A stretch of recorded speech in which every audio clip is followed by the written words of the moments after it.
Video seorang kasir membelikan makanan untuk kucing yang masuk ke dalam minimarket menarik perhatian warganet. Kisah tersebut diketahui dari unggahan akun TikTok @ekaavani, Minggu, tanggal 23 Mei tahun 2021.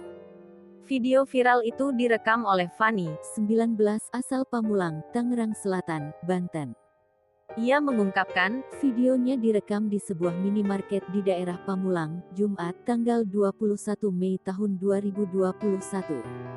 Menurutnya, kucing bernama Telon itu memang sering berada di sekitar minimarket tersebut. Kucing itu masuk ke dalam minimarket karena sedang hujan. Ia membenarkan, perempuan yang membelikan makanan untuk kucing itu adalah kasir di sana.